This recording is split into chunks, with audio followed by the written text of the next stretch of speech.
So, Charles, why don't you tell me what happened? Well, it was the September 2015 school holidays, and I thought I'd take the kids out to play. The roof over the tool shed was leaning, and the kids all said, "Let's go trampolining." Seemed like a good idea at the time. I was hardly 80, so I thought I'd be fine. So I took the neighbour's kid along, like as if anything could have gone wrong. Then we fronted up to bounce at Glen Iris. Worst case, I thought maybe a sprained wrist.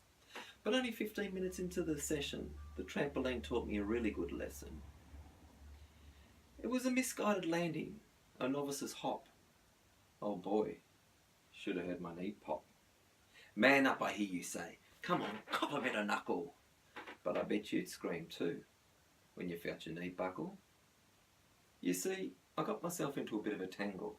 Next thing, my knee was pointing on an obscure angle, whilst the kids jumped over me again and again, as I winced and contorted in excruciating pain.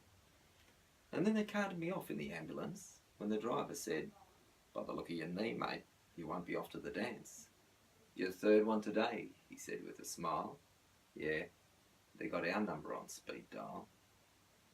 And that's when the results of the MRI came in, and it all started to look pretty grim, which was when the doctor said, "You've cracked your tibia and torn your meniscus.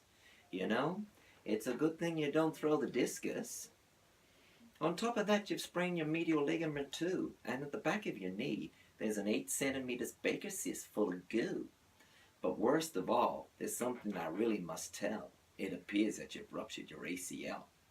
Which was when I said, "ACL, what the hell, I hardly fell down a well. And physio, here we go, I'm gonna blow on my dough. And surgery, that's for me to reconstruct my right knee." And that's when the tears just started to flow, at the thought of how far I had to go. When the doctor said, "Son, don't be such a wimp. So what? You walk with a bit of a limp. And if you used to like jogging too, well, just pretend it's something you don't do. And if you used to like kicking the footy with your kids, well, just pretend it's something you never did. Now wipe those tears off your face, whilst I fit you with this leg brace. Wear it for 9 weeks, day and night, would you? Then come back and we'll work out what to do."